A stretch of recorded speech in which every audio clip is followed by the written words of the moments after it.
And we have Tony Valerius, Mark Weisenberger, Chad Coons, Brian Holmes isn't here, and we have Mayor Forthover, and then our guests. All right. Did everyone receive a copy of the minutes? Yes. Questions? Additions? Comments? All right, if not, accept a motion to approve. So So moved. moved. Betsy first. Then who said with her? Was that Bill or Jeff? I missed it. I said one of them. All right, Jeff, I got you. Okay, Bredney. Hoingberg, Yes. Warden, Yes. Heck, Yes. Schultz, Yes. Han, Yes. Wakefield. Yes. Motion carried. All right, correspondence. Gwen, do we have any correspondence? Just the correspondence that Mary Lou Susko, you might want to start with her. I think that's where I was going to put her with her correspondence. Okay, I'll let Mary Lou go ahead and tell you what's going on. all right. Okay. Thank you.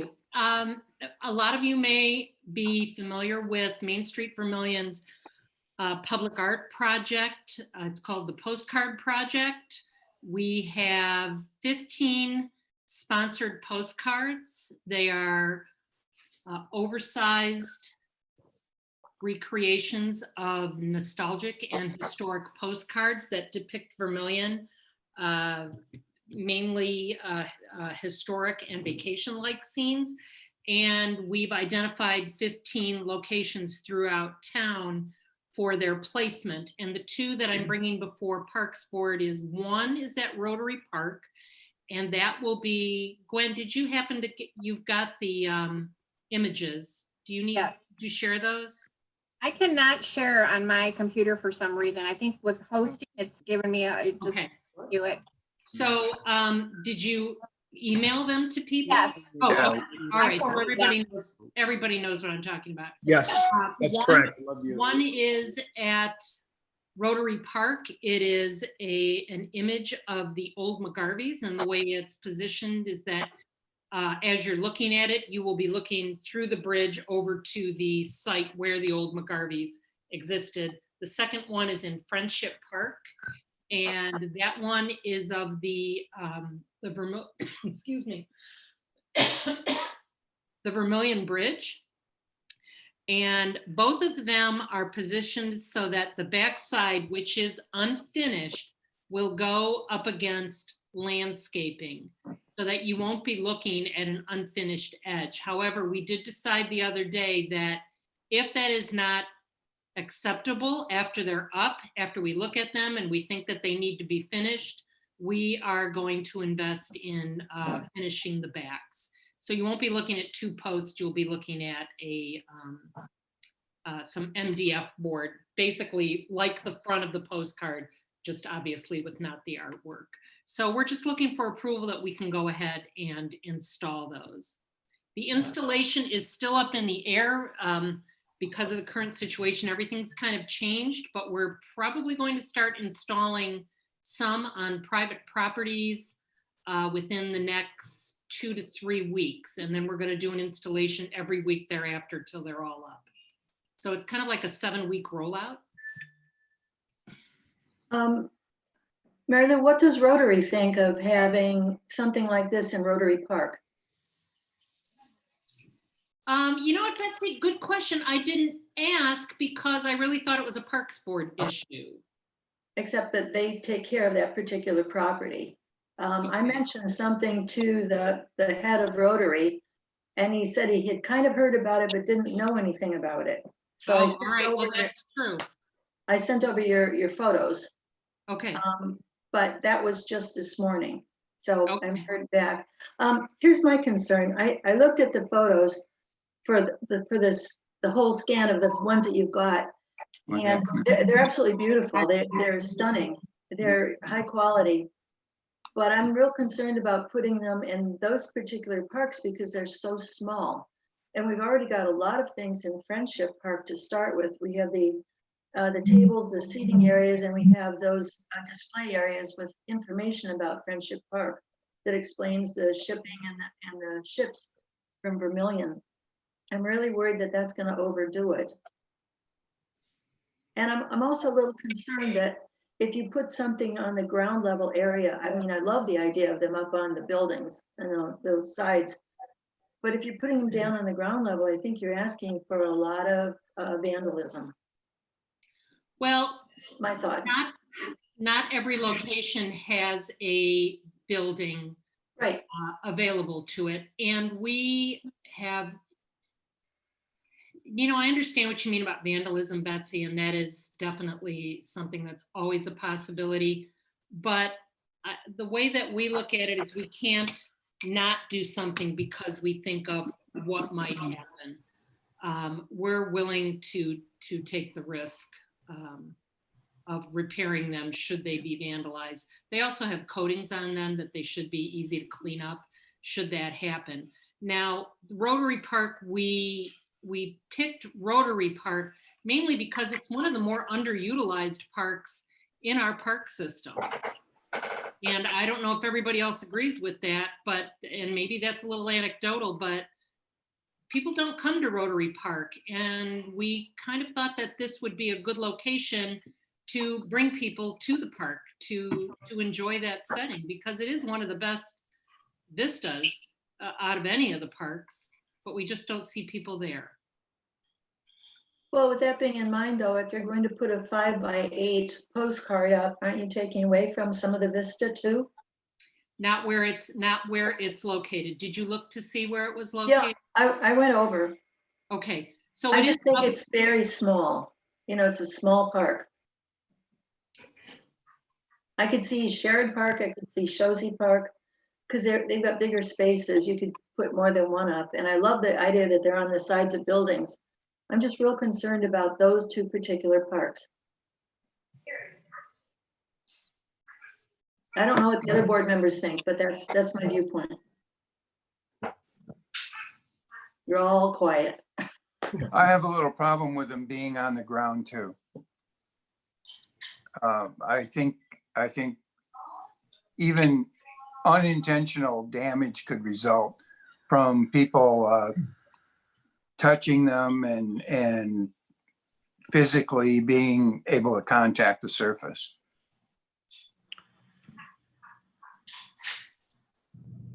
Mary Lou, if there is issues with vandalism or any of that, obviously you guys will take care of that or remove them if they get damaged?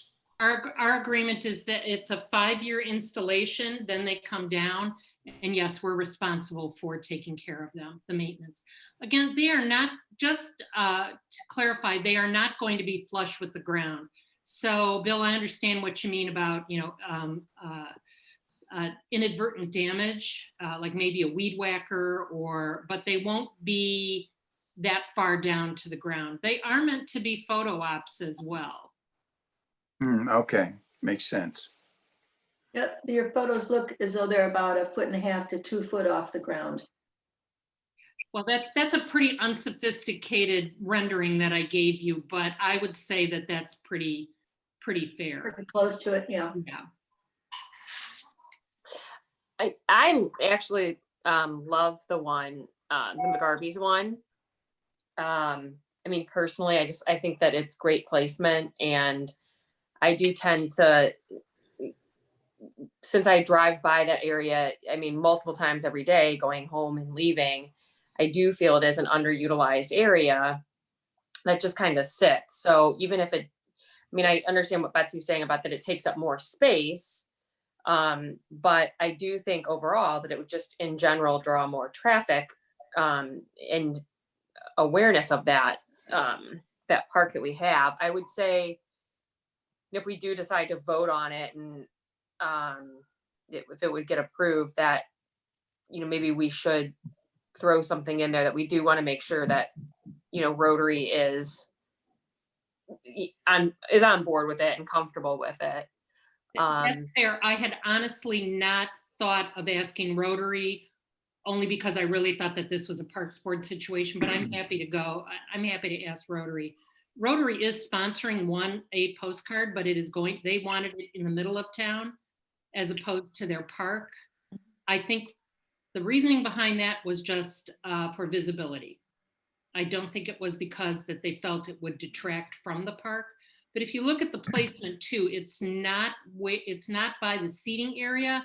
It is off to the far, like northeast edge of the park. By the drive. Correct.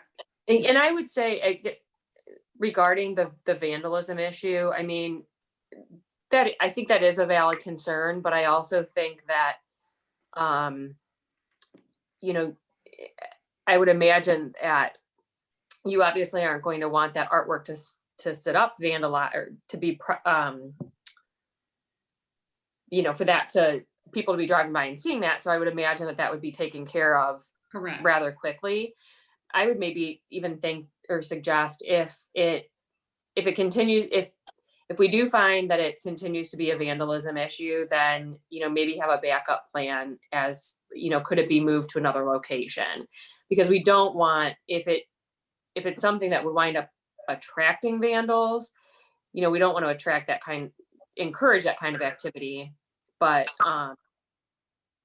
I mean, I do personally I like the location, especially for that one. I agree, Erica. I don't think that we want to be, if this really turns out to be something that, for whatever people really want to vandalize, we don't want to be repairing it or restoring it every single week. Sure.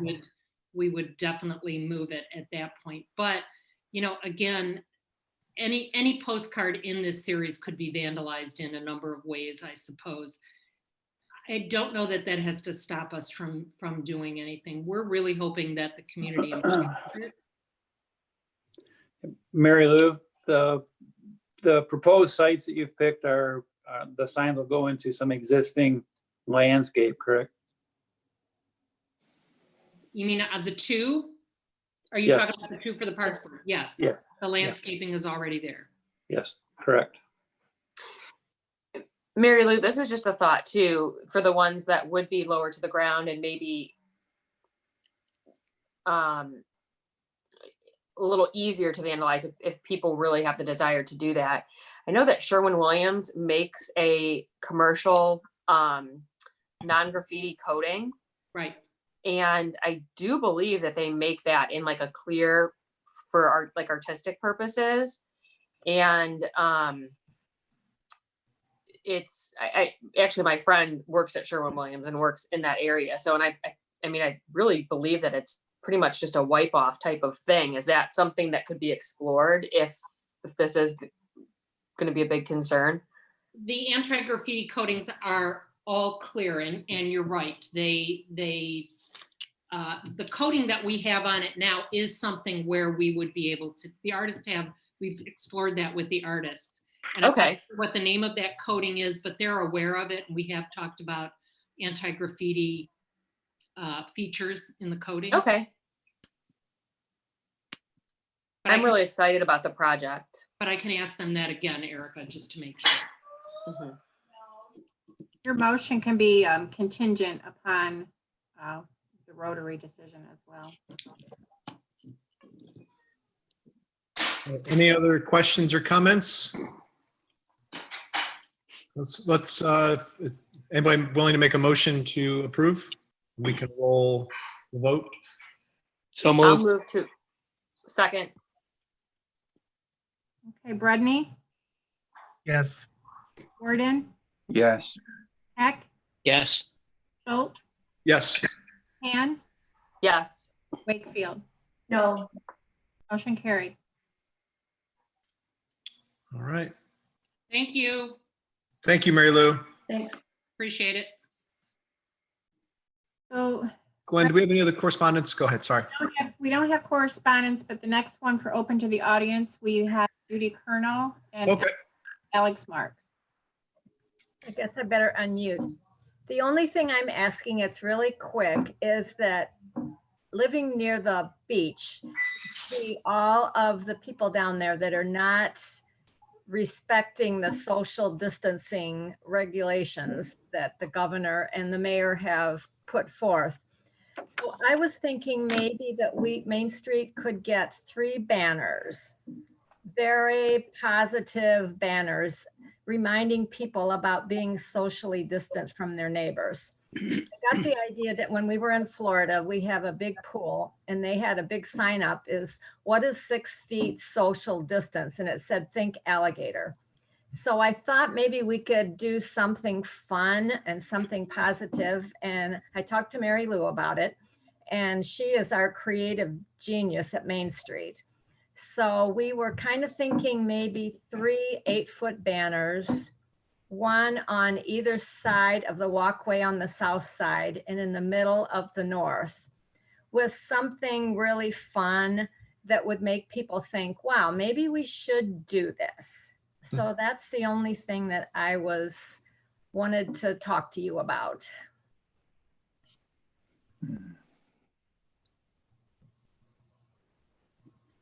We thought we could get the wind vents in it so that when we get that north or northeast wind, they wouldn't become balloons.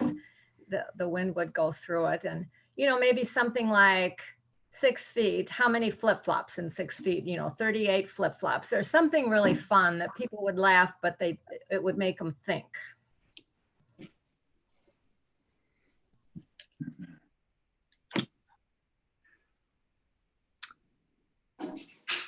Seems reasonable. Oh, And wait, so is Main Street, are you saying Main Street is going to bear the expense for that, or? Yes, we would do that, yes. Would they hang on the wood observation? We would somehow attach them onto the deck so that it wouldn't damage the deck.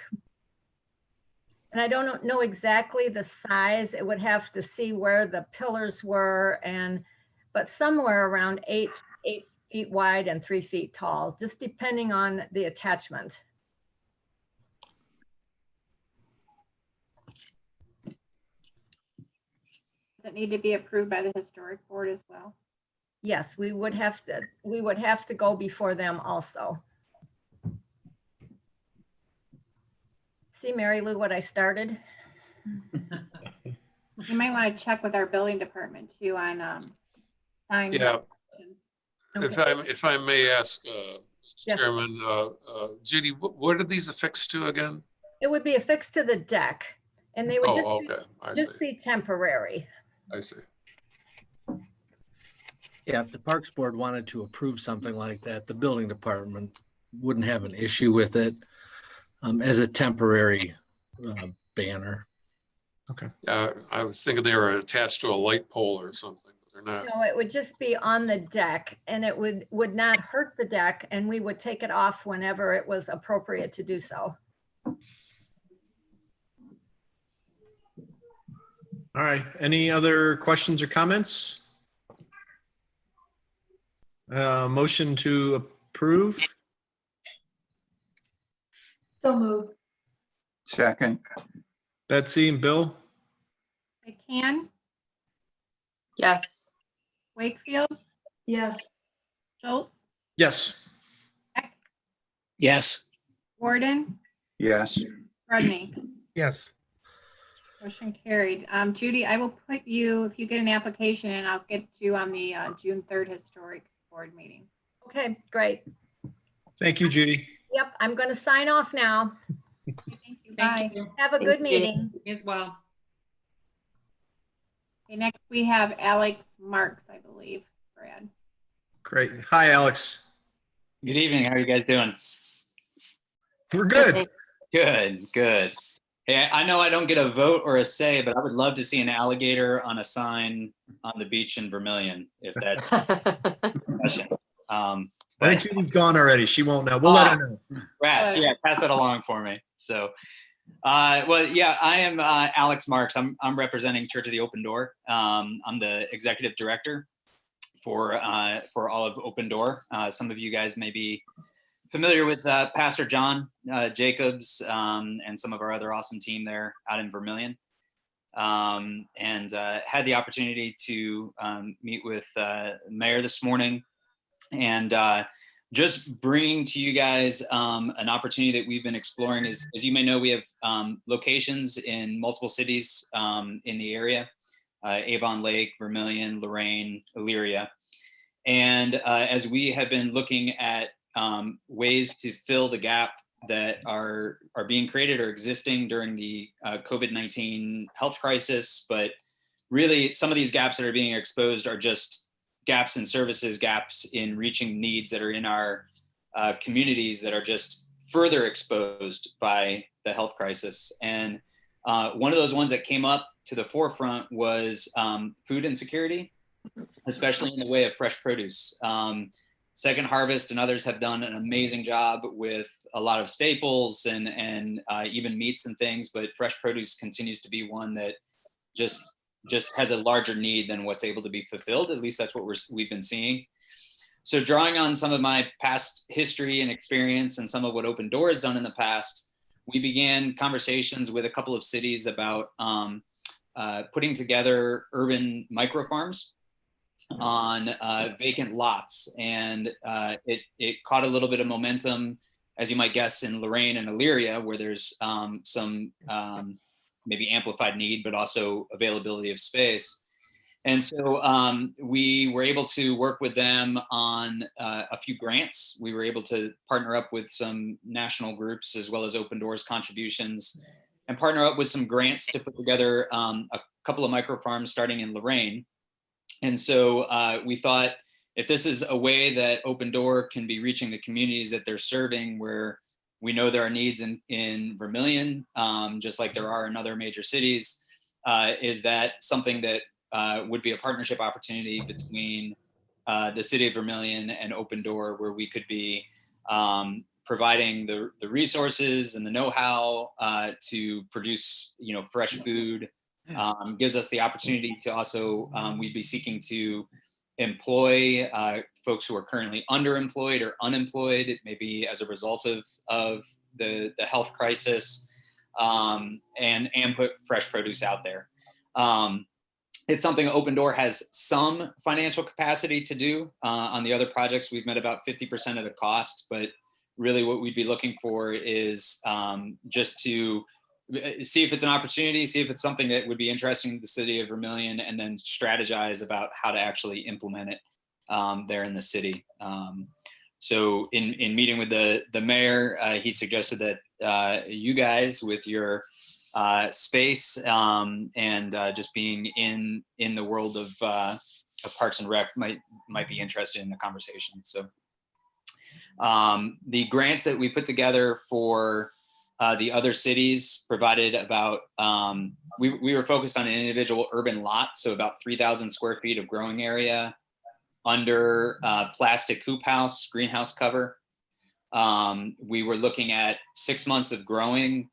Our cost of materials was somewhere around 5,000 or 6,000, and our labor investment for 2 part-time employees was about 9,000 for a 6-month period. So we were, those aligned up with, they were block grants through HUD for meeting the needs of low to moderate income, residents. And so we kind of geared the grant around that, but wide open to customize, for what the city of, Vermilion can do and what we can do with them. And so just wanted to present that opportunity and see if it was an interest to pursue with you guys here. So. Brad, may I? Please. I believe in the conversation with Alex this morning, basically what you're looking for is space. Am I right, Alex? Yeah, correct. The personnel that would be maintaining this and the materials that would be used to do this will be borne through your grant? Correct. Okay. Correct. And what I thought at the time, so possibly the parks, they're really, we can't use the Fulper lots. I can't really think of what else we could use. But possibly the parks might have some space over in Sheridan or Josie or somewhere where something like this could be done. Can you articulate a little bit more, Alex, the size space you're looking for? I think you're talking about some 3x8 little covered houses. So again, we can design different sizes. The ones that we had been using, the covered houses, were actually 15 feet wide by about, and they can go any length, but up to 90 feet long. I doubt, I don't know if I can, do I have the ability to share my screen on this? Yes. I can, do you mind if I do that real quick, just to give you a quick visual? Yes, you just have to get out of the screen when you're done. Okay. On my Yeah. end. All right, let me do that real quick.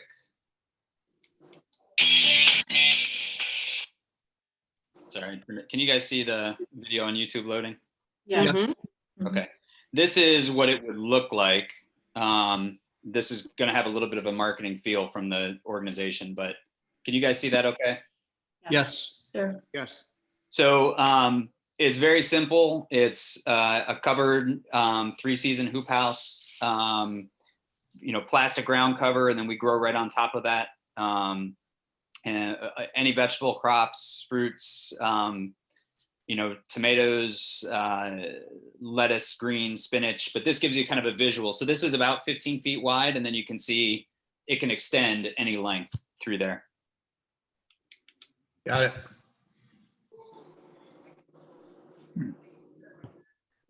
Is this something that you would consider doing on the church property up by Open Door? And the only reason I'm asking is I believe that Sandy Kish Jordan had a vegetable area that she was growing about 6 or 7 years ago up there. Yeah, There seemed to be a lot of space available, so. There is, and I had actually heard rumors or stories. It was before. I've been with the church for 18 years, but only on the staff for about 3 or 4. Mhm. It was before me, but I had heard that as well. We do have lots of space there. Depending on the location, it's nice to have something like this within the community as well, within the communities that it's serving. Right. And so, we do have it, we have community around the church, but, it would be very nice to kind of utilize some space that is currently underutilized if something like that exists in the city. But yes, the short answer would be, we certainly would consider that.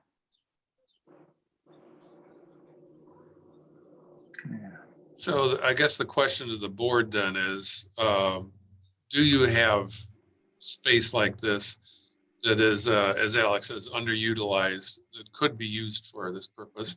And I will tell you right now, it's okay to say no if you don't. I think it sounds really interesting, and I'd be interested to learn more about it, but I'm also very interested to hear what Mark's thoughts are on it. I think it's something that we could definitely look more into, Brad, for sure. Yep. Doesn't scare you, Mark? No, I don't think so. There's a lot of parks that have done community gardens. It sounds like maybe just a step up from that. It's just be a matter of maybe looking a little bit closer with Alex and see where we potentially where we might want to place them. We could maybe, what kind of a timeline, Alex, are you looking at? We can operate off any timeline. Obviously, we're in the beginning of the growing season, so I'm always an advocate of getting something started, and then we can develop that along the way, rather than having everything in perfect order. But in Ohio, we have starting now a 6-month growing season. Getting these high tunnels up, or low tunnels would allow us to grow really from March, April, all the way through December. So we're in May now, so we would lose a little bit of time there, but we would still see great amount of harvest and things. So we could start as soon as you guys would really be would be ready to identify a location. Are we talking about this because there's no room back by Church of the Open Door?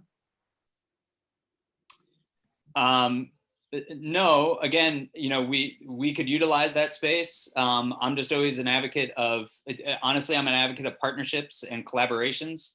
And if there can be win-wins in, locating something in a, either a more advantageous area to reach the community around it, and or utilize something that is otherwise underutilized by the city, or in this case by the Parks Department, that would be the reason to have this discussion.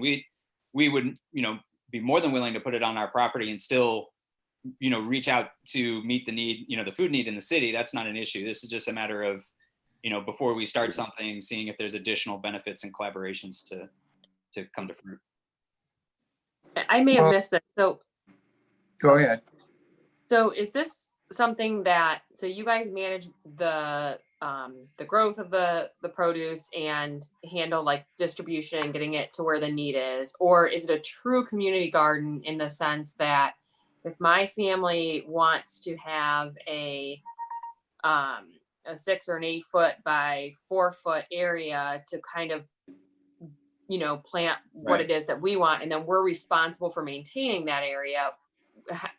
Yeah, it's the former. It's we would manage it more like a farm, and we would distribute the produce to the organizations or direct distribution to the families Okay. that need it. Yeah, I've done a lot of community garden stuff, and I've seen them go very well. And then if you guys have been involved with them, I've seen them go really well for a season, and then the next year it kind of degrades a little bit. And so there's fits for them, but they really need large community buy-in to be sustainable over time. So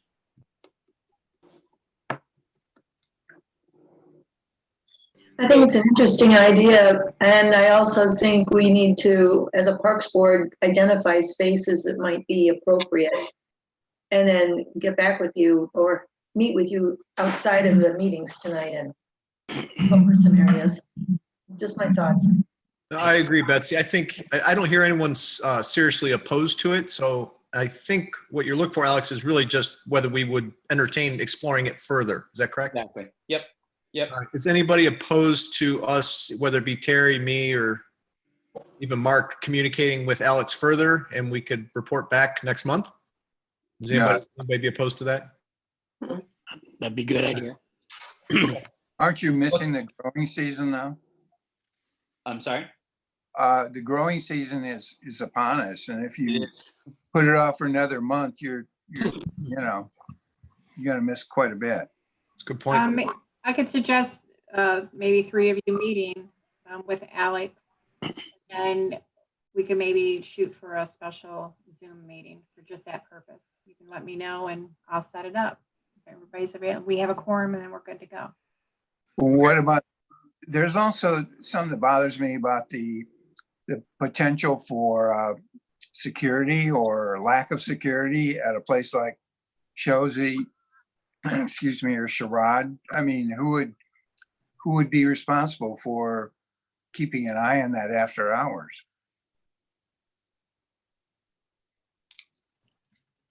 Just a thought. I mean, what's to prevent somebody from going in there and cleaning all your produce out? Sure. If that's a question directed at me, that's a risk that I'm willing to take. And I'll just share kind of my personal viewpoint on it when I've done other urban farms and agriculture. Generally, if somebody is going to clean it out, as you said, especially in this purpose where we're trying to get food into the community, there's probably a need there. So it's not the ideal way of distributing, obviously. I'm not, but if somebody is willing to do that, they're probably not just, throwing the tomatoes into the lake, as an example. So that's okay. That's not ideal. One of the things that we obviously would try to do is to really, again, make this a partnership with the community. And so generally we find that if we are giving food away, that the community, buy-in becomes, this is part of who we are. This is part of our community. And, we're going to respect that and honor that. But, at the end of the day, if there's, some vandalism, those are risks that we'll have to take. I wouldn't ask any additional or unreasonable amount of, watch on it other than what, the city would provide from a general law enforcement on any building or anything in the city. So we wouldn't ask for any sort of special oversight on it. But if I come and I see you've got a lot of tomatoes, I'm going to ask where they came from. Just. Aren't the parks closed after unfortunately, dusk? I doubt if. Yes, Mark. Yes. I That would be doubt what people I'd say. They're closed feel it. after dusk. Unfortunately, based on previous experience with vandalism, I'm thinking people would do stuff just because it's there, just to be a pain in the neck.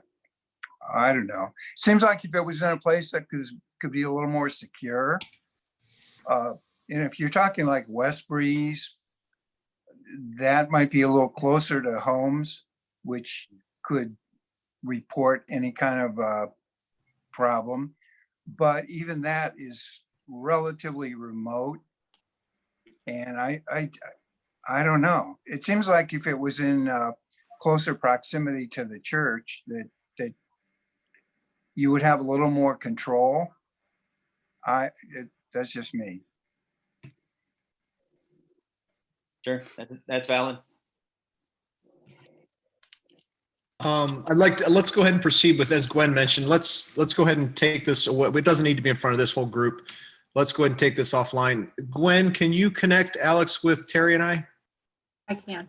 Okay, and then we're probably going to drag you in there too, but we'll, let's at least get together, Alex, and we can talk about it further, and I can get with the rest of the board. Sounds great. Appreciate it. Perfect. Absolutely. Thank you. Thank you, guys. Have a great rest of your meeting. You too. All right. Here. Alligator signs, by the way. We'll let her know. All right. All right, that's it for open to the audience, Gwen, I believe. Yes, yes, now we can move on to community. Unless, Homer, did you have anything? I noticed. Hey, Gwen, Yes, this is Maria Santaferraro. Was I on the agenda for the beach yoga? you are. And I know you keep Okay. off, so maybe we should go to you next. I think you're having technical difficulties. I Go ahead, finally Maria. just dialed in. So, Go ahead. hi everyone, how are you? We're great. Good. I think I know the answer to my question because I saw the mayor's announcement that all of the parks are closed through the end of June. So really my question is if we do have approval for activities in the park after June, can we entertain doing beach yoga? I had put guidelines in my proposal about having people socially distance, which shouldn't be a problem because there's plenty of space on the beach. And I have a mic system so I can, project my voice so they can hear me. And I wouldn't be bringing any of my sheets down to the beach. So, people would be responsible for, setting themselves up. And I would be there to, make sure that people were the proper distance away from each other. To answer your question, yes, Maria, we've only, as the city has only decided how far into June is all we can see for now. So yes, that is going to be the ruling for at least June.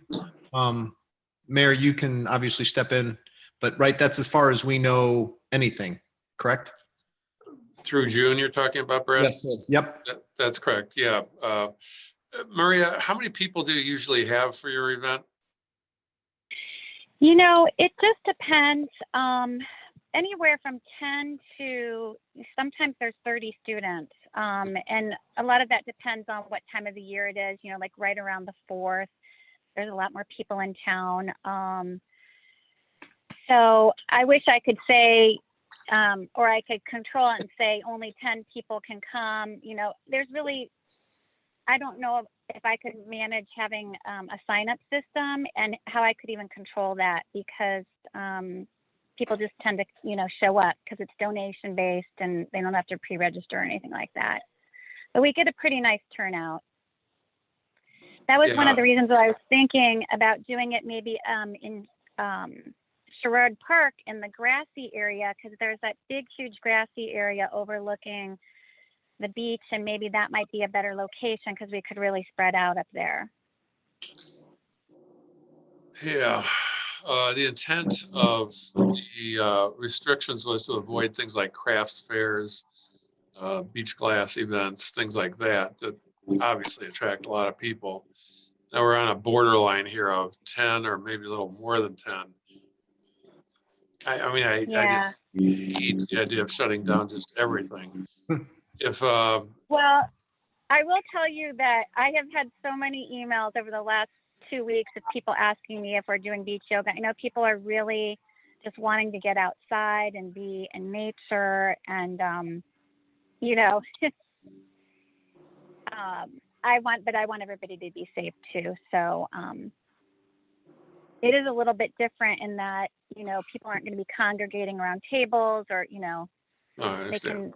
they can definitely spread out. But Tell you what, Brad, what I might suggest is maybe we could do is have a conditional approval that let's presume it's going to be about 10 or so, which has been an amount that we've had before. And Maria, if it really, I mean, if it just becomes really popular and you got 60 people up there and it's becoming a group, we might have to revisit the permission. But we could start off with the assumption that it's going to be within the boundaries. are you talking, do you want me to do it at Sherrard or on Main Street Beach? Wherever. What do you say, Brad? I think we go into that premise that we're approving it to 10 people, and I'm not sure we'll go down and count if she has 11 or 12 or how many, but I think I'm gonna tell you right now, I will have more than 10 people. I mean, the average is usually. You're not helping us, Maria. Yeah, that's. I know, but I don't want to get in trouble the very first day, because I don't want to be like Lago in the flats and like have too many people and everybody on saying I'm this horrible person. No, I think that it's usually around between like 15 to 20 is usually about the average.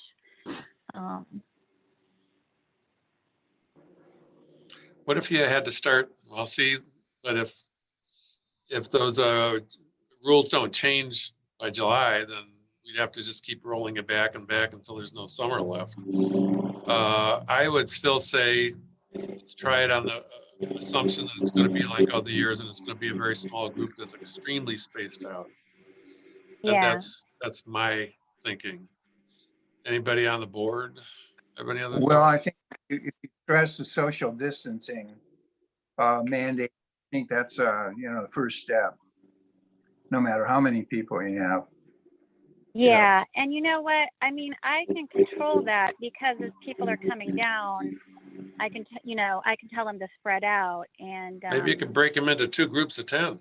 What I'm looking for here is just some consistency. So that if another group says, look at this, I can say, well, this is why. And if we can have your group be 10, or, like I say, maybe breaking it into 2 groups of 10, I'd like to be able to have your service. It's very popular. But I also don't want to step over what I've already said. So yeah. if you can Well, cooperate. one thing that's good is last year we just did it on Monday and Friday, and this year we were going to do it Monday, Wednesday, and Friday, and perhaps even Saturday. And because we have more classes, then I think that will help spread it out, and I could even tell people like, hey, we need to limit the number. So if you came on Monday, just only come once a week. Or the really great thing is that I've been doing this for 8 years, and I have ability to communicate, because I've got a pretty large email list of people that have come, and I'm always promoting it, through my social media. So I can ask people, to limit the number of times they come a week, and that kind of thing. I haven't done the beach yoga, but is this something that like it's promoted and then people sign up? Like, do they have to sign up for it in RSVP? No, they Or they don't just sign show up up? because they just show up. I could go to something like that, but the problem is that I don't charge anything. It's donation based. And when you have people register for something that's free, they don't end up, a lot of times they don't show up. And then, people that wanted to come didn't get to register if we limit it to like only 20 people can sign up. Do you know what I mean? yeah.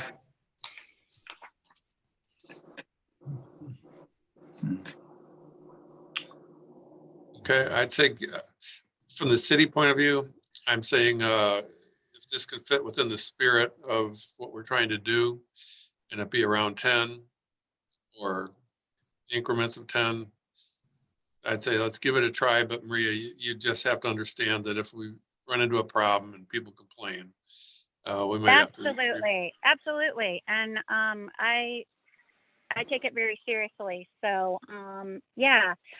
And when I'm actually going to be up in Vermillion this weekend. I'm actually going to become a full-time Vermillion resident. I'm moving Oh, all right. permanently into my condo the first week of June. So I'm very excited about being. I can actually vote in Vermillion now. I was gonna say, you can vote and you can pay taxes. That's great. I've always paid taxes.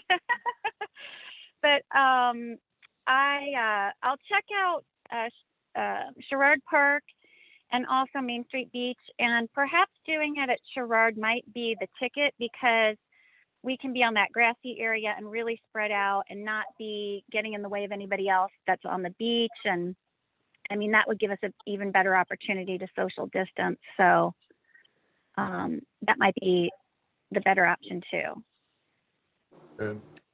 Yeah, we have something else to think. We also have on the agenda the Methodist Church too, right? Which is going to have similar problems. Correct. So, it's almost the same category. Is someone from? sorry.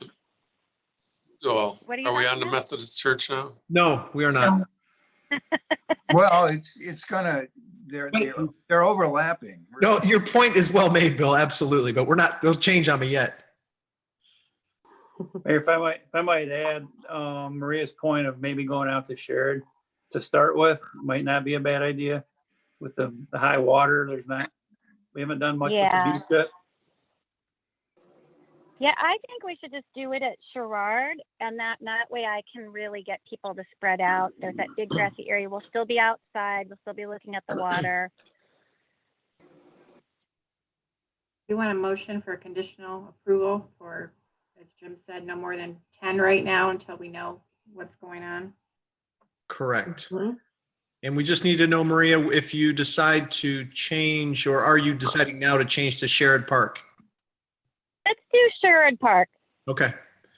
So yes, it would be a conditional motion for now through the month of June, or until things change, to be a group of approximately 10. We need to make that. Bill? Or can we say 2 groups of 10? Because I know it's going to be more than 10. Yeah. Yes. Okay. Go ahead. So Go ahead, Jim.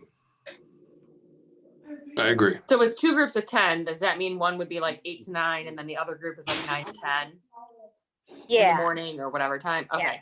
So the back to back. Okay. Go ahead, Glenn. I needed a second to that motion. I'll second. Thank you. Let me call the roll. Please. Okay, Bredney, Yes. Gordon, Yes. Heck, Yes. Schultz, Here, yes. and Yes. Wakefield. Yes. Motion carried. Oh, yay. I'm so happy, you guys. I really seriously didn't think I'd go to start in June. So we'll make this work, and I will, I'll take it very seriously in terms of making sure it stays under control. Perfect. Thank you, Maria. Thank you. I'm going to hang up now. Thanks so much. Bye-bye. Bye. All right. As Bill led us into, Church of the Open Door obviously requested their usual Sunday service down on the beach. Wait, not Church of the Open Door, isn't it the Methodist? Oh, I'm sorry. Did I say that? I should have read. Sorry. United Methodist. Thank you. Now, they didn't respond back to me about joining the meeting, so I don't know if they're kind of think on the same wavelength about the social guidelines. I don't know. Has anybody talked to them recently? Because I kind of heard they were exploring other options and they weren't sure, but I don't know. I mean, we could table it and I could reach out to them, find out what their intent is at this point. Want to do that, Brad? Yeah, Table it? yes, please, Gwen. And yeah, because we're basically at a standstill anyways, because it'd be a group of 10 Right, okay. or less. Okay. I believe that's it for the community use event. Correct, Gwen? Yeah. All right. Directors reports. Tony? Yeah, just a couple quick things. Wanted to mention that unfortunately, we're not going to be able to get a truck for parks after all at this time. I know we were getting ready to pull the trigger. However, due to the possible financial constraints that we may see as part of this COVID-19, it was determined that maybe we should hold off on buying a new truck for the wastewater treatment plant. So they're going to be keeping their truck, and Mark will end up using an available street department truck as needed. So, and we'll work with him so that, you know, obviously he's going to be able to use it whenever he needs. The second thing that I wanted to mention was, as part of the new meter replacement program that will start very soon in the city of Vermillion. All the water meters will be replaced. And as part of that, there is a system of collectors that have to be installed so that these collectors actually collect all the data from the meters instead of us driving around the city collecting all of the information. These collectors are 90-foot telephone poles, basically, and they needed to be placed on city property, which means that 2 of them will be in parks. One will be at Sherrod Park, over by where the ball diamond was, very close to an existing telephone pole that's there right now.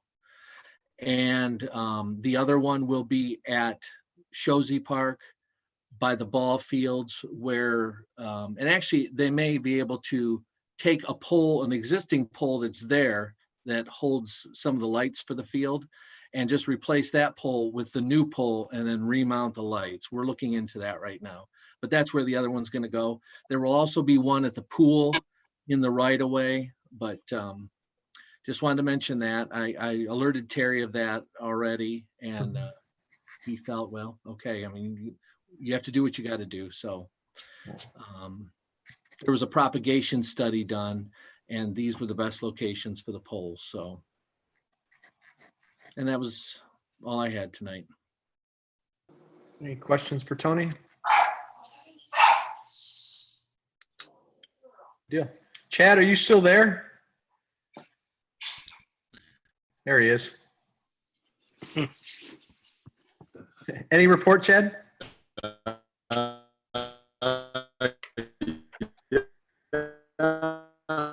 Chad, can't hear you. Chad, you're gonna probably have to go out back again. All right. Chad, we can't hear you. All right, we're gonna skip Chad for now. You mute him. I'm gonna mute you, Chad. All right, let's skip Mark. But Mark, before you start, Yes. I want to share on behalf of the Parks Board our extreme gratitude and appreciation for your 1-year anniversary. Thanks, Oh, Brad. wow. Yeah, isn't that crazy? It's been a Absolutely. year. Time flies when you're having fun. But thank you very much. You have no idea how much we appreciate what you do and what a fantastic job you've done for the city. Well, Absolutely. It's been a great year. Let me add that you've all been wonderful to work with, and I look forward to hopefully a few more years. All right. I hope so. Us too. Yeah. All right, Mark, go ahead with your report, but thank you very much for your service. You're welcome. Thank you. Just an update on Victory Park gazebo. We found a painter, Bill, with the buildings department recommended Atlas Painting and Decorating. The gentleman's name is Ben Burdett Deal. And Ben's turned in a quote for $2,740 to do all the prep work, which would be clean the surface, sand and scrape, prime, and then add 2 coats of paint when he's done. And he is available to get started. And we do have that money budgeted under the gazebo already in the budget. So I did want to let you know that looking to work with Atlas Painting, if that's okay with everybody.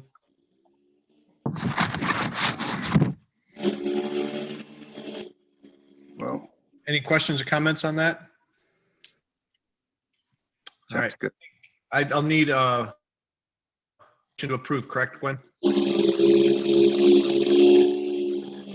You're muted, Gwen. No. Sorry, I had to step away for a second. What was the motion for? For for Atlas Painting and Decorating that Mark Yes. got. What was the For amount? the Victory Park gazebo, Gwen. What was the amount? $1,290 even. Okay, thank you. Okay, I'm ready for a motion. I'll move.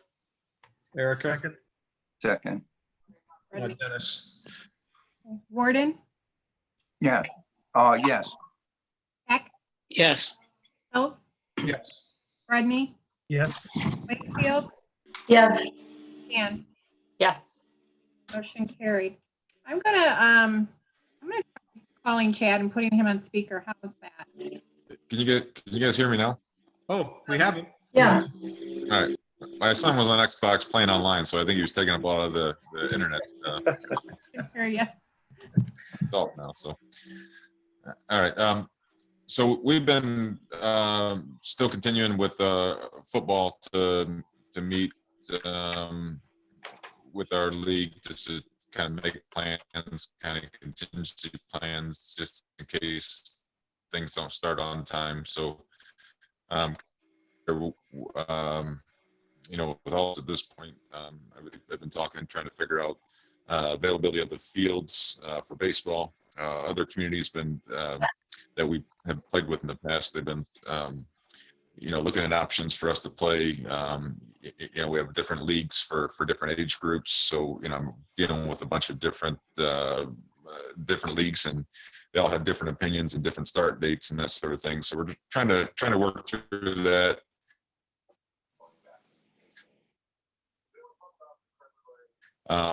And just also trying to see, with the fields here in Vermillion, with the school, and have a little, more of a condensed season, but trying to start right around July 1st, depending on how things go. But, assuming everything it sort of gets back to normal, things don't get worse, maybe start practicing mid-June and then start games July 1st. And short up the season, maybe not going into August. I know a lot of kids play football and don't want to get into that season. So it's just a lot of answers I don't have yet, and it's kind of looking through the governor's guidelines and that sort of thing. His date that he gave was May 26th.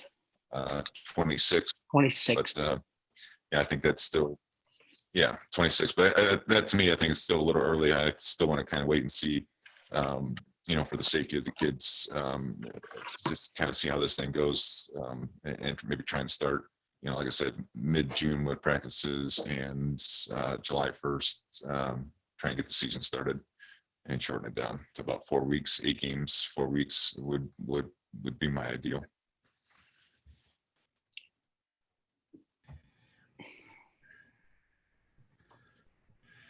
I don't know if anybody has any Chad, questions, concerns. Yeah. Chad, I was able to talk to Andy Stillman this afternoon about probably a half hour before this meeting.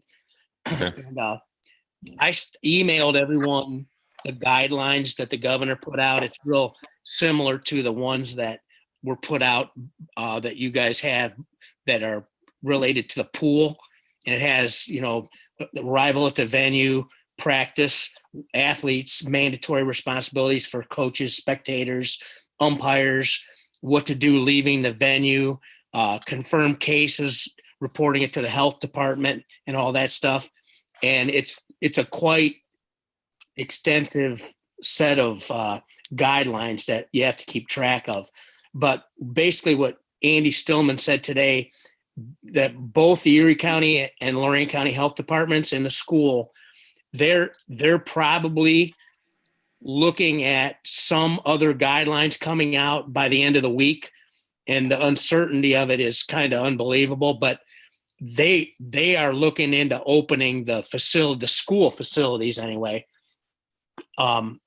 Is depending on what comes out this week, based on that. So, that's what I found out from the school end of it. So however that helps, or, just take that for what it's worth. And like I said, I emailed all those guidelines to everyone, so you could take a look at it. Okay. Yeah, that helps us. So it's kind of still kind of waiting and seeing, what we can do, what the exact rules are and that sort of thing. But we're still gonna, like I said, I'm trying to do the best I can with the information I have to try and start a season, in a safe way. But still try to get it in, give these kids something to do this summer. In talking with Andy Stillman also, we're going to probably have to meet and decide on who's going to keep track of all this stuff. Mm-hmm. Probably have kids sign parents sign waivers,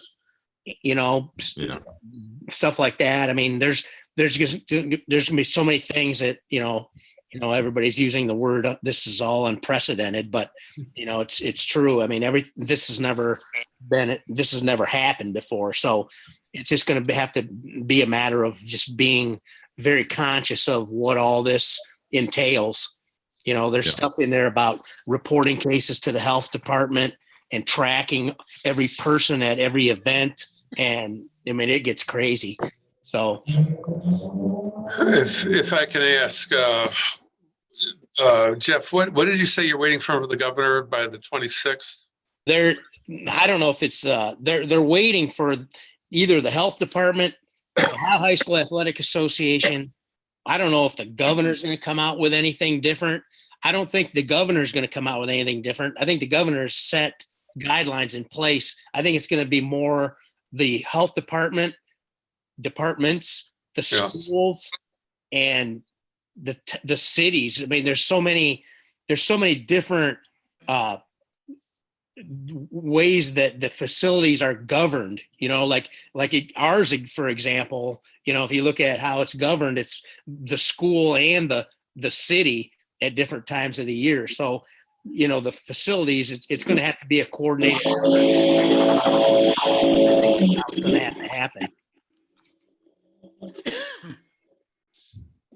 Yeah, let's hear what, if I may say, I see, who's it? Brad's not here? Brad here? I think I am. Oh, there you are. Okay. So I saw an empty chair. I didn't know if that, anyway, if I can just say is from the city's point of view, if we can wait and hear what what whoever says on the 26th. I understand there's crossing jurisdictions here. I mean, I can lay down one piece of information for the city properties, but I realize this transcends city property and school property and then leagues in other cities. So I'd like to hear what the universal guidance is on this. Yeah, and I think it's going to be mostly the health departments and the schools that are going to make decisions on things, because you've got athletic directors, you have summer teams, travel ball, you have all these entities trying to figure out if the facilities are going to be open. Right. And they want it to be either all or none. They don't want some of them open and some of them not, or they just don't. They want to try to eliminate the whole thing being a mess, basically. So that's where it's going to come from. It's going to be school superintendents. It's going to be health department. I don't think Governor DeWine's going to come out with anything different. I think that's pretty set. It's up to everybody else to figure it out, basically. Yeah, he does. I mean, not that I don't have respect for the governor, but he does tend to punt. He says, well, it's okay to do this, but here's all these restrictions. Correct. which, yeah. I know some municipalities are canceling all pools and recreational programs. I don't know if that figures into the leagues that you're dealing with or not. I don't know, was it Avon that did that? So far, Amherst is the only one that I know of within our leagues that have canceled so far. The rest of them are still playing. Chad, did they cancel just up to June, the end of June, or are you talking like the whole summer, or? Well, Amherst Athletic Association, they canceled everything for the summer as far as baseball. Wow. Yeah, they did that a couple weeks ago. They're the first ones to do it, and then these new guidelines came out. So then we kind of contacted them again and said, hey, but the new guidelines are and the new date, are you guys on board? And they said, well, we've already voted not to. So I don't know if that'll change or not, but that's where their stance was when I spoke with them on Saturday morning. I know there's going to be teams want to play at Shozy Park. I know they canceled Hot Stove, but now since they've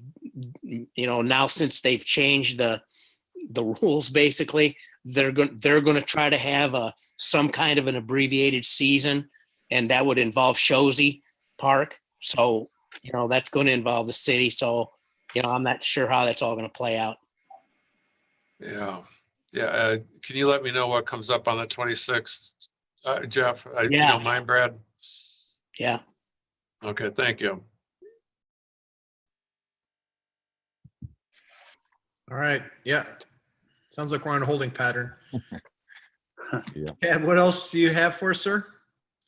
That's it. I mean, it's just yeah, just trying to sort through this and try and give these kids something to do, but again, trying to do it in a safe way. My kids have been sitting around this house for 2 months, and I need to find them something to do. Yeah. All right. Fair enough. Any other questions for Chad? All right.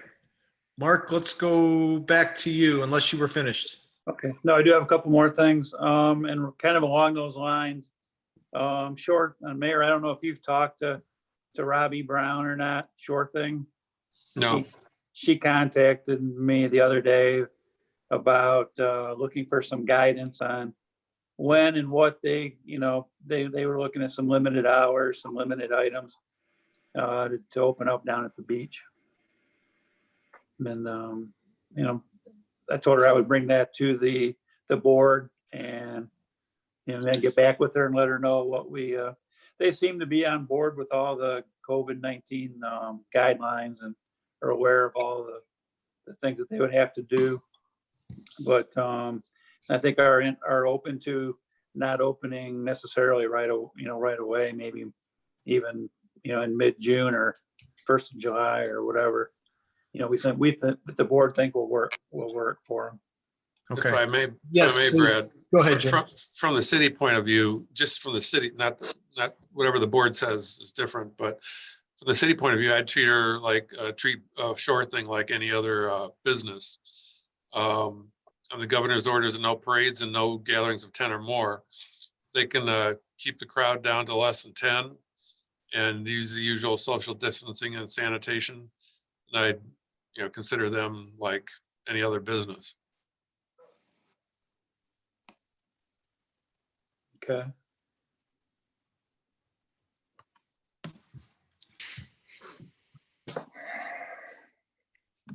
Brad, I have an appointment at 7:30. I didn't know you guys were going to go so long. Me either. Is there any motions that we need to do before we cut it out? Our IT can shut me down if the mayor just texts him to let him know that we're done with the meeting. Okay. We have to vote on anything? Mark, do you have anything that we need to vote on? No, I do not. Okay. We I talked think the only thing will be the pool discussion. the pool, yes. So we'll probably need to do that. Do you want us to move to that? Yeah, I actually have to leave by 7:20, no later. All right, Mark, can we come back, Mark, to you? Can we jump to the pool? Yes, absolutely. All right, thank you very much. Excuse me, Oh, Gwen, sorry. Gwen, if you want, if it's just a matter of shutting down, like you say, I can text Richard if you want. And if you want, I mean, can you call the roll? I mean, I can get, if you guys make the motion, it'll be recorded on live and I can listen to it. Just maybe, just, you don't even have to call the roll, just say all in favor and then I'll get it. You can do that. Okay, we should be able to handle that. Yeah. If they just do the motions, I'll be able to catch everything. I'm sorry, guys. This is one meeting that I finally have to leave. The most important one. I know, right? So I will mute and Jim, I would ask you to text Richard and let him know to end the meeting. I'll do that. Okay. Okay, thank you. All right, then we're gonna, Mark, do you want to go ahead and finish then? Yeah. The other thing would be the short, the pictures that that we got today in regards to shoreline erosion at Shozy Park. And I guess, I think Bill was. This one, I've got a whole bunch. Okay. And I guess my thought would be, do we need if we actually established a committee, or do we need to do that? Do we want to do that, or what? What do we want to do to get the process something started? Well, I sent you that picture because I personally talked to the owner of the house in the picture, and the damage at Shozy Park is far worse than we could ever hope to repair with the $20,000.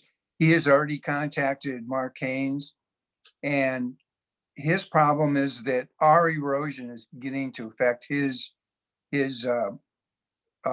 beach reinforcement. And so he got several estimates and would be willing to split the cost with us, whereas Mark Haynes would probably reinforce approximately 20 foot of our property. And I think the bid was $8,000. It wasn't firm, but it wouldn't be done till the end of August. So I just wanted you to be aware of what part of Shozy that is taking place. There are many more pictures. The erosion is extensive. It's far worse than I think we could ever hope to repair. It's just going to require, God knows how much, either state or federal grants. But it's almost like we didn't do anything down there. And our original erosion solution was done 10 years ago. And that particular time period was at a low water mark for Lake Erie. So the high water and the extensiveness of the damage, I really don't know what we can do. It's almost an unsolvable problem at this point.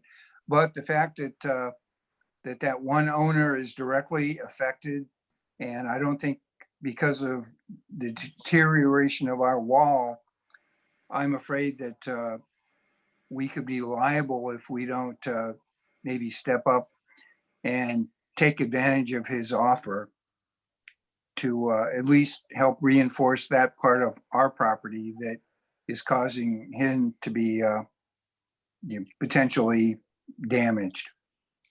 So, like I said, that's the picture that most of you received was just one of several from down there, but they're all equally disturbing. Do we still have the $20,000 set aside for Shozy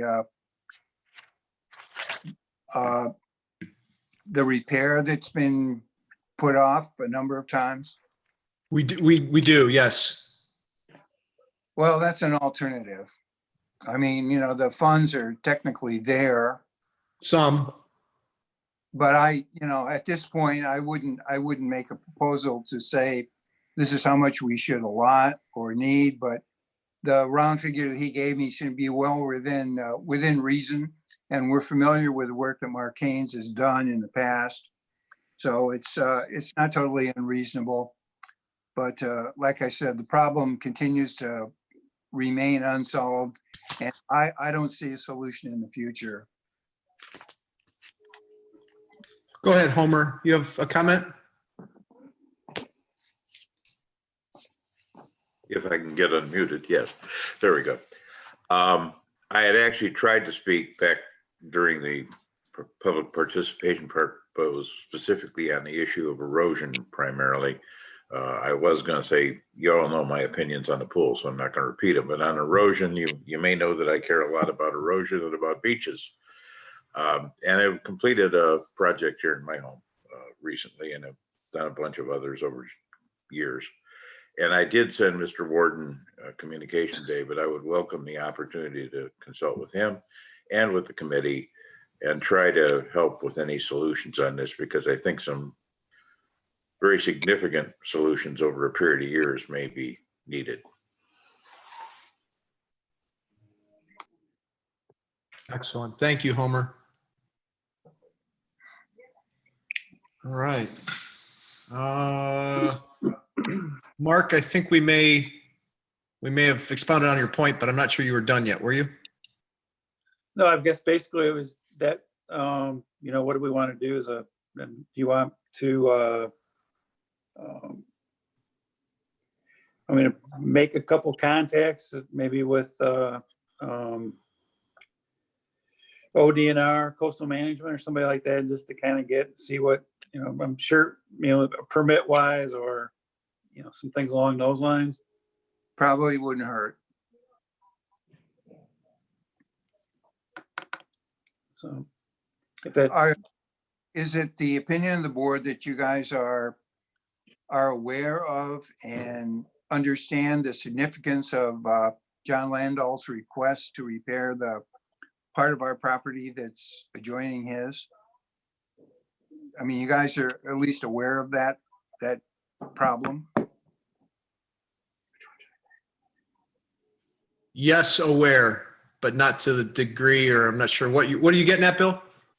Well, at this point, you know, I don't think we're prepared to actually approve any particular solution, but he has sought a solution to his problem, and our problem is his problem. And as a result, as I said, he's willing to share the cost of the repairs. And I think that's certainly the best we could hope for. If we did nothing, I think that's not going to help anything. So, I mean, we'll have to deal with more specific details, you know, in the next month or so. But he said they can't do anything till probably the end of August. Well, Bill, are you asking that we maybe get a group together to do a lot more investigation and meet with him? And well, there's not much to investigate, really. I mean, it's kind of obvious if you're there, and you can see where our property has become undermined and eroded, and it's the sort of thing that has to be addressed. You don't need a committee to see the damage. You know, if he wants to get more estimates, I suppose that's viable. But since his property is directly affected and part of the repair would be on his property, you know, I think it's something that he's going to have to deal with in conjunction with us. And I've, you know, like I said, I've made the first contact with the guy. And that right now it's kind of in limbo until, you know, till we decide what to do. But there's nothing firm right now. It's just, it's a rough estimate.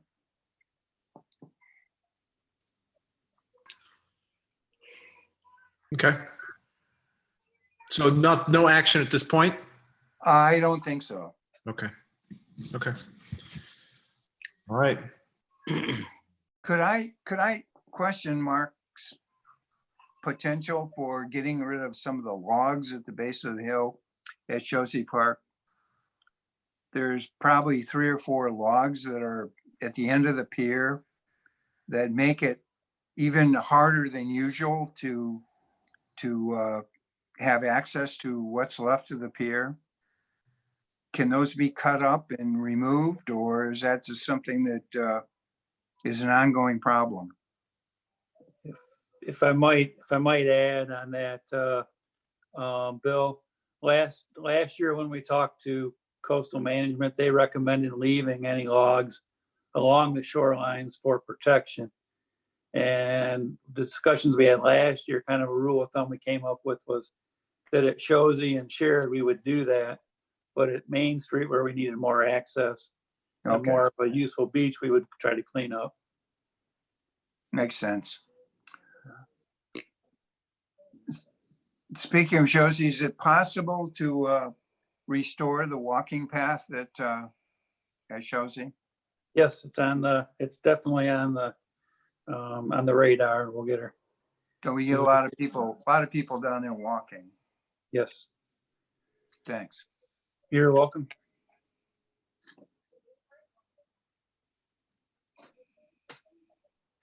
All right, Mark, the floor is still yours.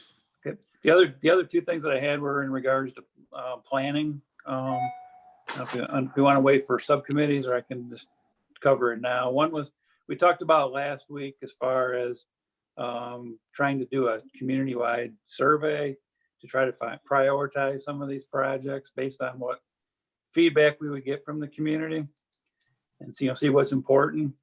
I guess I would like to know if that's something we still want to do. And I've got I think I mentioned last month, a proposal from Bowling Green with their program that kind of specializes in. We got a professor that really does a good job with surveys. So the first step that she had mentioned would be to try to set up potentially a phone conversation, possibly, I guess, or a meeting with a couple board members and kind of discuss, what we would want to cover in the, and what we would,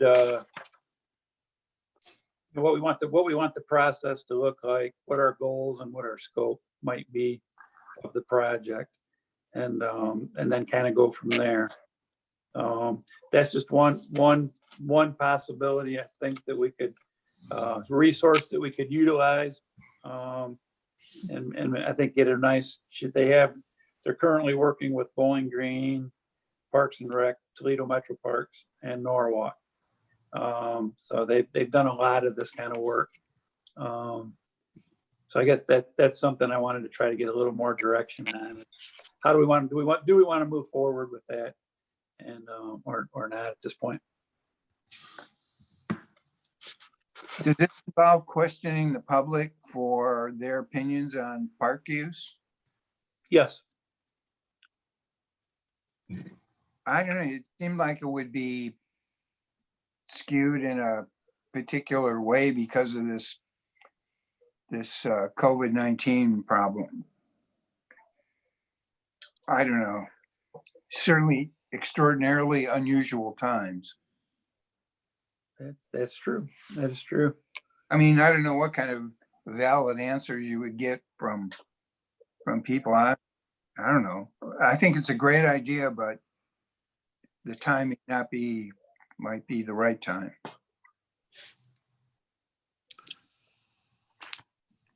My opinion, Mark, I like doing that only because that was one of our original goals from a strategic plan standpoint, was to try and incorporate more public opinion to try and get the public involved. Yes. So I think even if it was slightly skewed or heavily skewed, who knows? I still think it's involvement from the public and seeking their opinion. I think that's important. Bill, that could be part of the conversation we have with Dr. Orr. Would be, does she think it's, still, would it be swayed that much? Right. I think we should go ahead with it. I think it's a good idea. It will build up more public trust in the park system and the Parks Board. And we need to know what people are thinking right now. It is an unusual time.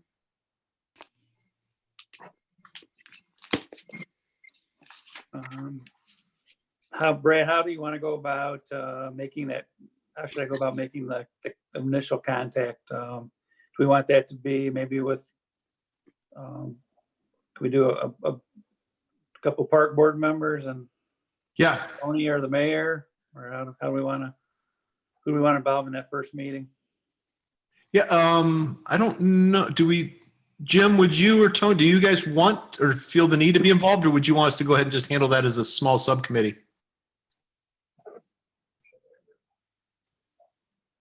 Oh, Jim, I think you're mute. Jim? Yeah, I was just gonna say, I think this is a board thing. Okay. I really don't need to be involved. Okay. I agree. Okay. So yeah, Mark, let's just, and when we get our fearless leader back, we'll, between you and me and him, we can get a small team together. Sounds good.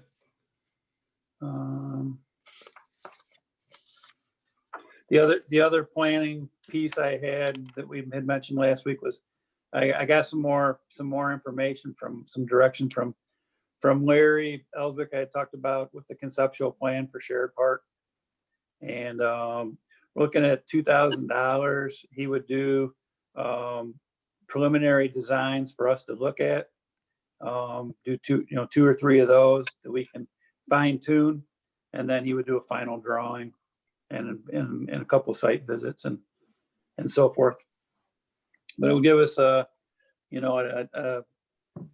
definite plan moving forward as we start to put in trails and parking improvements and playgrounds and things of that nature. So that's the next step? That would be the next step, yes. So no commitment for funds at this point, Mark?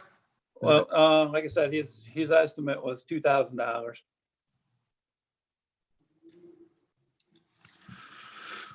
So do we need to approve a not to exceed on that, or I'm sorry, I'm not understanding if you're ready to move? Yeah, if we could do that, that would be, then I can, get the ball rolling with Larry. If everybody's okay with that. Not to exceed $2,000. And just to clarify, that's for trail and park layouts? That's for a full conceptual drawing of pretty much everything at Shared Park. It's shared. Okay. Yeah. Any questions on that? All right. I'll make a motion that we go forward on a conceptual plan not to exceed $2,000. Second. Betsy, Jeff. Perfect. All right. I'm going to go ahead and make this easy. All those in favor? Aye. Aye. Aye. Opposed? All right. Motion carries. Thank you, Mark. Go ahead. That's all I've got, Brian. Okay. All right. Subcommittee reports. Budget and Finance has not met and has nothing to report at this time. Community Relations, Erica, do you guys have anything? No, I don't right now. Okay. Bill, Erosion, did you have any more comments? No, other than, like I said, this is something that's going to have to take place in August. And I'm open to helping support the repair of the damage and partial restoration of our property. But I'll get some firm figures. Yeah, actually, Bill, as soon as you have those, if you want, then if you could pass those along to me and I'll get those put into our budget for capital. I don't have anything written yet. No, I understand. But when you do, just so we can get it plugged in. Sure. Okay, thank you. All right. Main Street revitalization, that we did have a Zoom meeting on April 24th. Basically fundraising is pretty much on hold, as we all know, with the COVID. All the capital budgets are pretty much in limbo. So there's just not a lot going on. But Betsy, you may have other thoughts or anything you want to add to the revitalization committee? Because I know you were part of the Zoom meeting. Do you I have? was? Oh, I'm sorry. Well, at least you were investigating for the committee. Oh, yeah, but I that didn't- was just additional information that went Okay. out in terms of how restrictive the property issues were, Okay. and nothing really to report with this. Okay. All right. It was just a review more than, Okay. I'm sorry. Thank you, Betsy. that's okay. All right. Well, back to Betsy. Share Playground. No report at this point in time, but I do know that Erica has been in contact and still trying to do some creative fundraising ideas. So if there's going to be a conceptual plan for Sherrod Park, I think she'd like to be drawn into that at some point, just to have her ideas expressed. Absolutely. Okay. All right. We'll make a note of that. Right, Mark? Yes. Perfect. Thank you. All right. Dennis, fill us in. What do you got? Yes, the pool committee was formed at the beginning of this year to take a look at the future of the swimming pool in the Valley View area and decide what we wanted to do, whether we wanted to fix, repair, replace, add to, whatever. And unfortunately, somewhere along the line, we got this terrible thing called COVID-19 come along. And the pools and recreation areas and everything was closed by the state for quite a while. Last Thursday, the governor came on the air and said that pools could be reopened on the 26th of May. Prior to that time, we were meeting to try to come up with a decision on whether or not the pool ought to be opened or closed this summer, to stay closed and work on it in the future, or whether we should try to open it and follow the guidelines that were going to come out from the state. Like I said, last Thursday, the date of May 26th was given. On Friday, the guidelines came out from the state. We forwarded them on to all the pool committee members. And I think we even sent them to the Parks Board members so they could take a look at them. And the bottom line was, after reviewing that and all the other information that we had gathered, and I'm talking about each one of the members of the pool committee had talked to a number of people, including health departments, other pool operators, other parks directors. We came to a decision, and we based on a vote that we had. We tried to meet over the weekend and couldn't, so we did a vote, sent it through Gwen Fisher, and we've come to a decision. We can go into detail after, but I'm going to read the recommendation to the board about the opening of the pool. A pool recommendation to the Parks Board for 2020 season.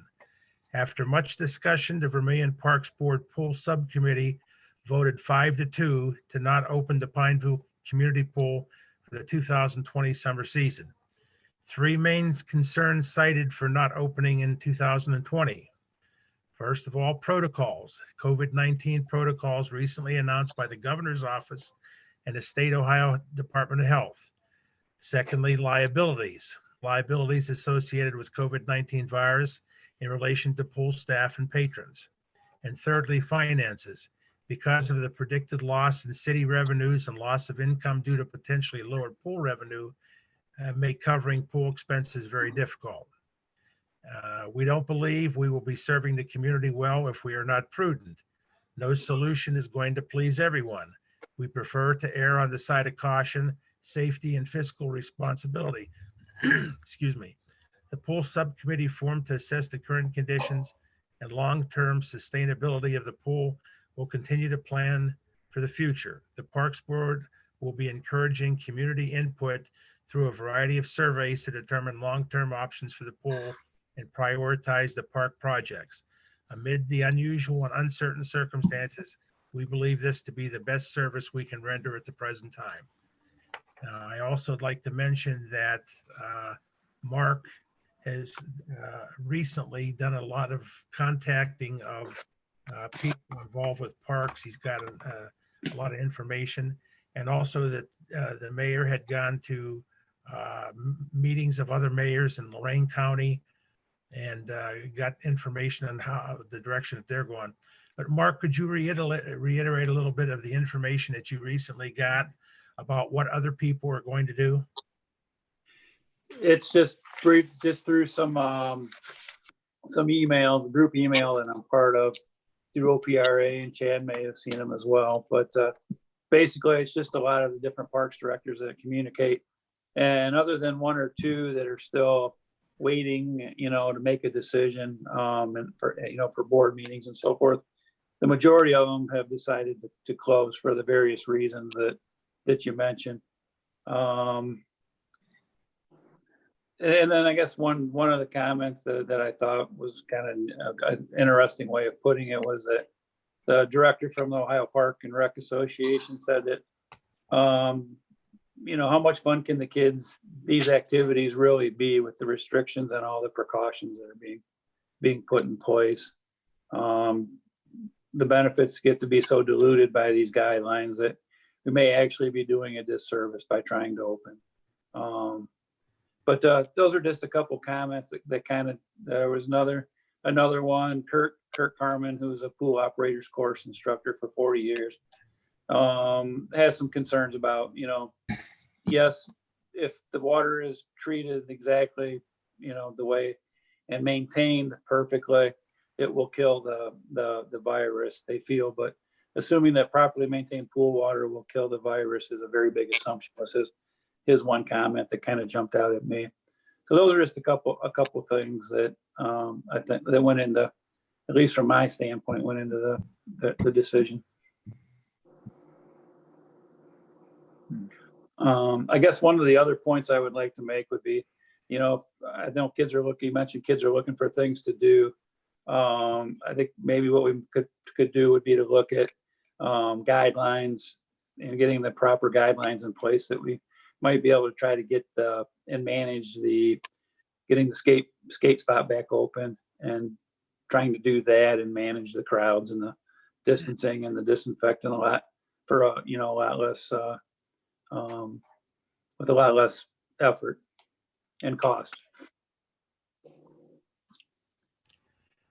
Yeah, and also That's all I've got, Dennis. just comment that we had looked at statistics from 2019 and earlier about the usage on the pool and memberships, and obviously a lot of people are going to probably be a little bit nervous about with the COVID-19 out there coming to the pool. And we had a not that great of a membership last year when things were normal.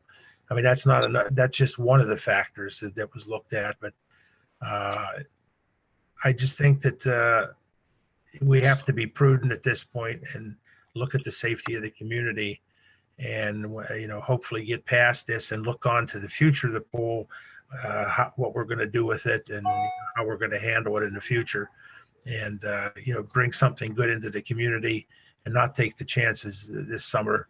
And like I said, if it wasn't for the fact that all these other communities are doing the same thing, maybe we would have thought differently about it. But that's the recommendation we're making to the Parks Board, that we don't open the pool this coming summer. Dennis, did you entertain just postponing the opening, or was it kind of an all or none? No, that was entertained by a couple of our members, but again, it was just a difficult decision because we don't know if just delaying it is going to make much of a difference. Fair point.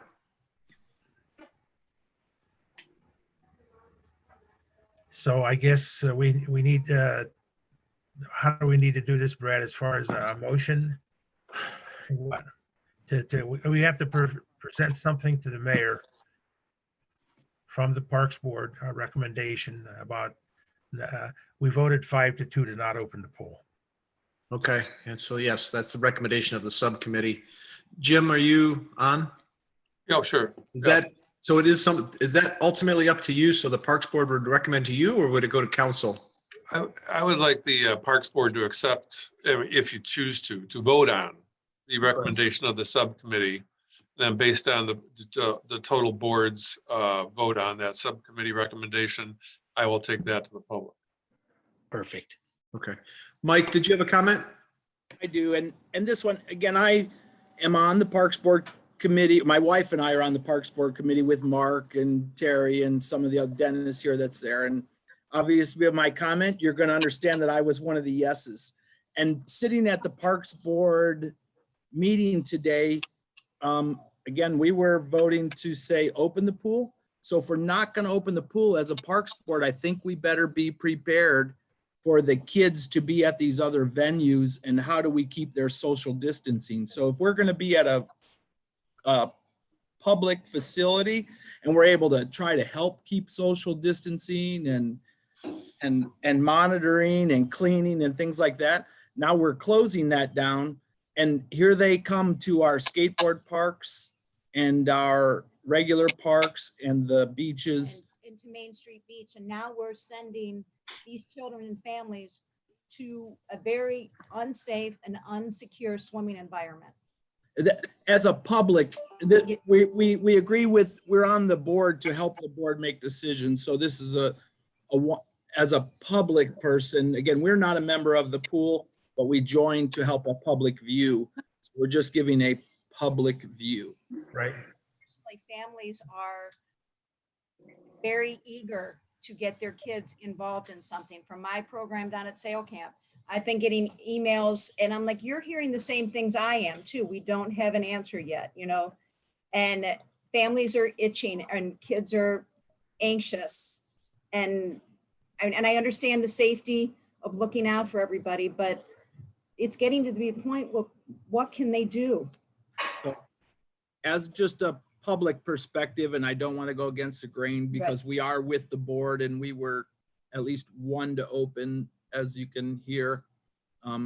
We just have to be prepared as a Parks Board, and I'll still try to continue to be involved here of what we're going to do or how we're going to keep it safe in all the environments.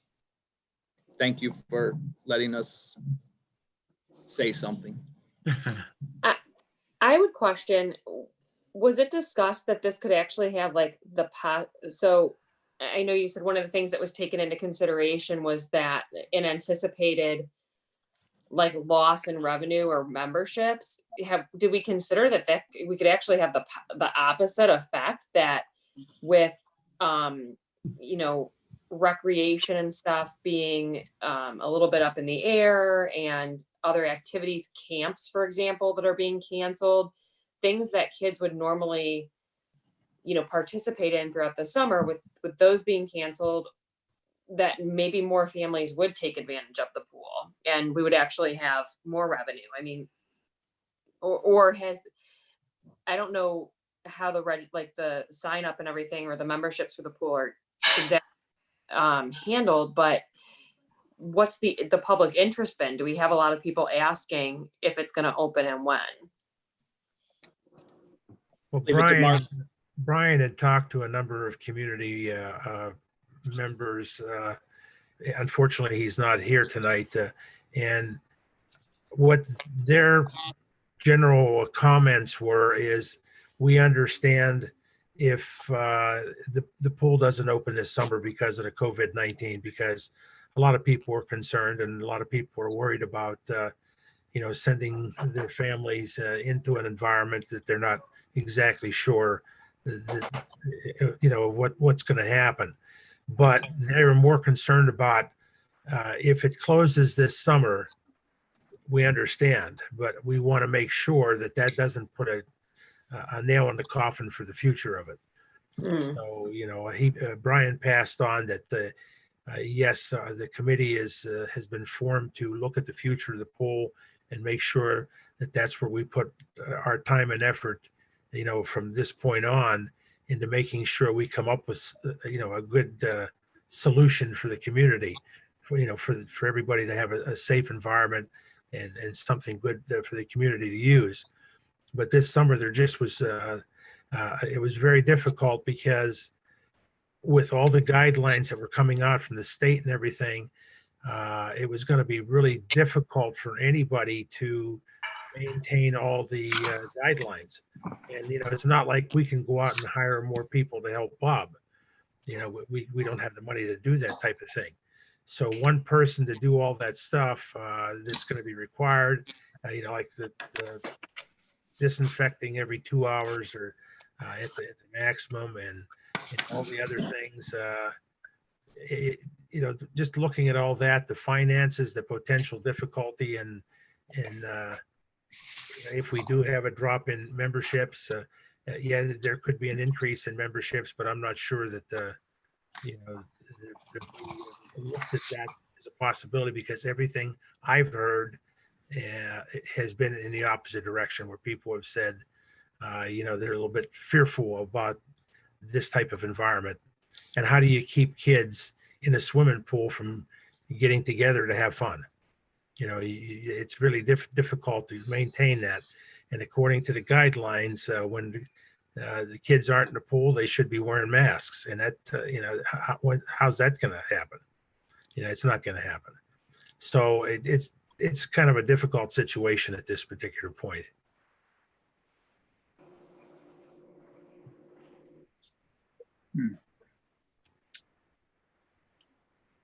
You know, Eric, another concern that we had, that we, you know, had heard from through the meetings and so forth, was that if a staff or a member or a patron would become infected, you know, how does that, you know, with all the requirements, with the 14-day, you know, in quarantine and so forth, you know, can that eliminate a good number of your staff all of a sudden?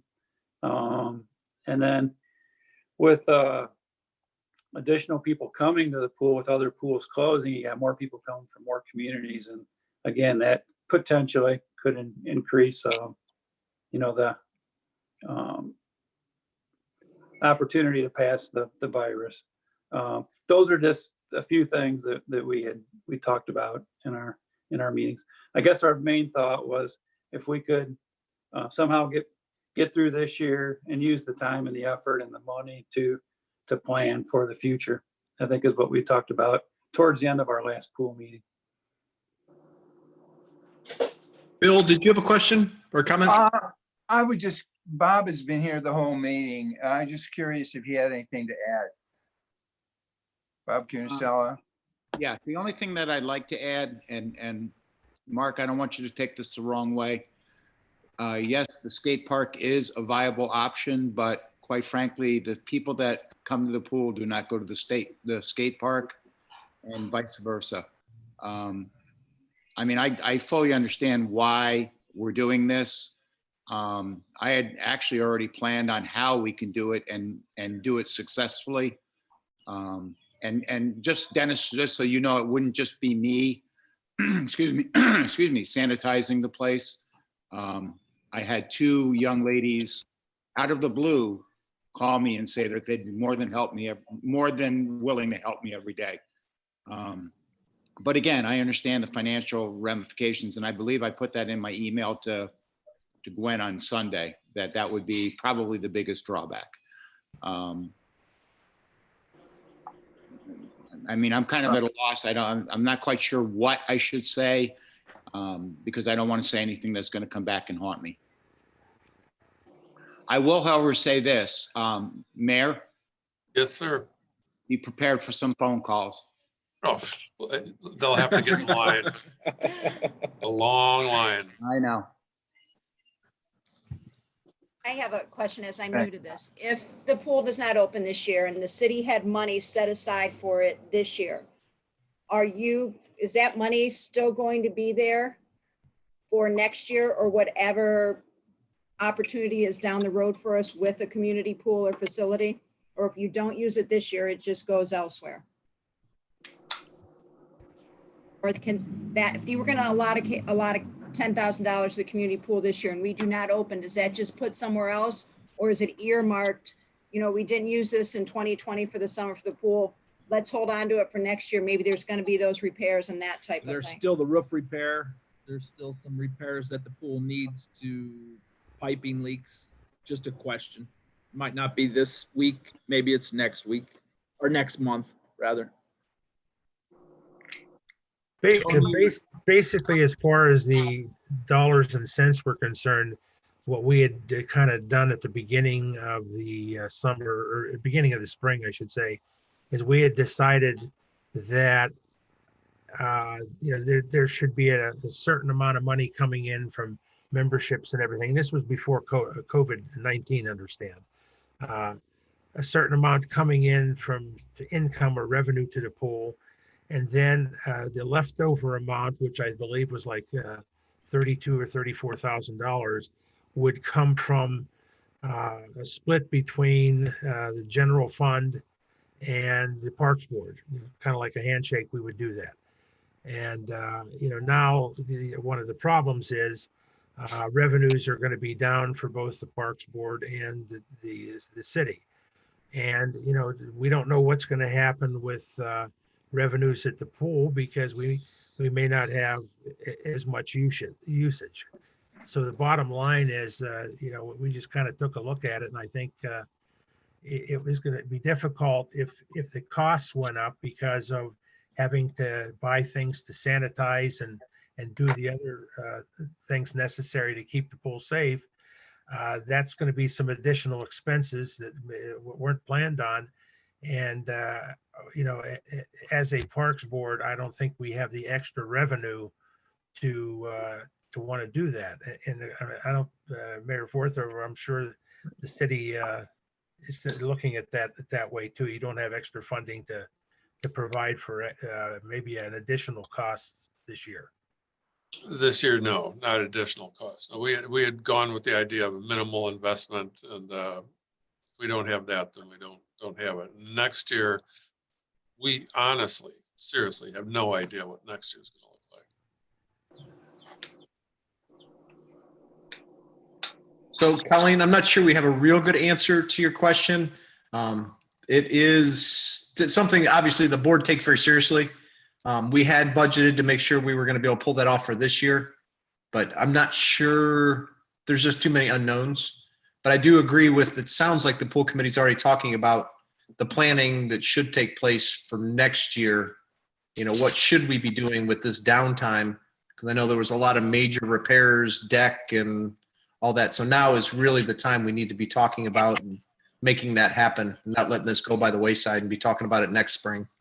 And yes, we were a part of that, saying if it didn't, then we need to maybe look at the deck. And again, I'm in construction, it, Brad. And if we didn't open, then we need to make a pool either ready to open next year, or maybe, as Mark says, maybe there's different locations, or, so we're not stopping. We're still being advocates. We were giving you a public view that we were hearing from, yet being I knew you knew I was a yes vote. So thank you.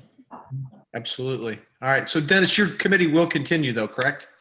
Yes, the committee will continue and work on the future disposition of the pool, what's best that we can come up with for the recommendations for the future of the pool, or some other recommendation for a water type, place for the community to share in. Okay, perfect. Okay, at this point, I think we need a motion to accept the subcommittee's recommendations. Do I have a motion? So moved. Jeff? Bill, second? Okay, I'm going to call roll for this one, just so we're clear. Dennis? Yes.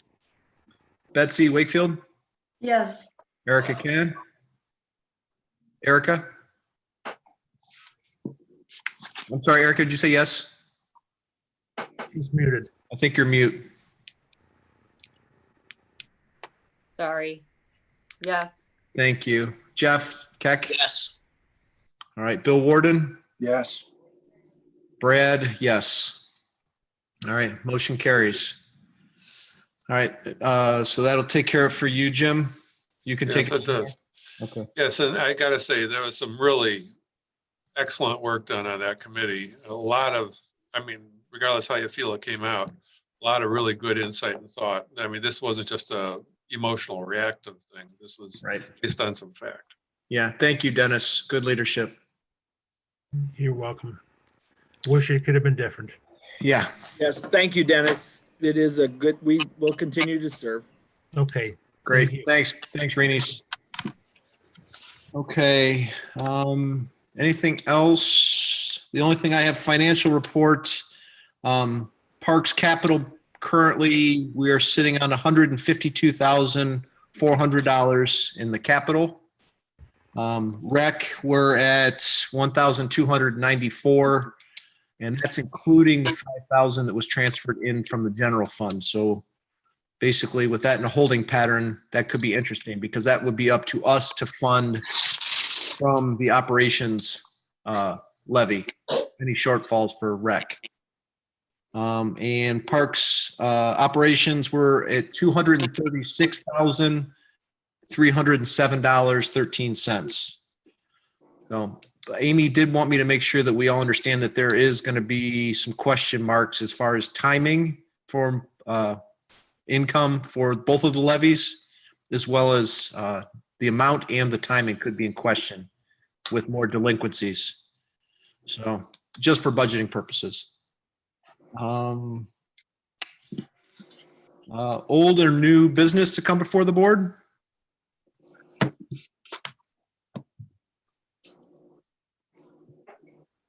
Okay. All right. I guess at this point I would entertain a motion to adjourn. So moved. Jeff? Second. You? Betsy? Okay. All those in favor? Aye. Aye. Hi. Opposed? All right. Meeting adjourned. Thank you, everyone. Okay, thank you all. Guys, have a good night. Good night. Thanks, guys. Bye. Good night. Hi. All right, I'm gonna let the guy know right now.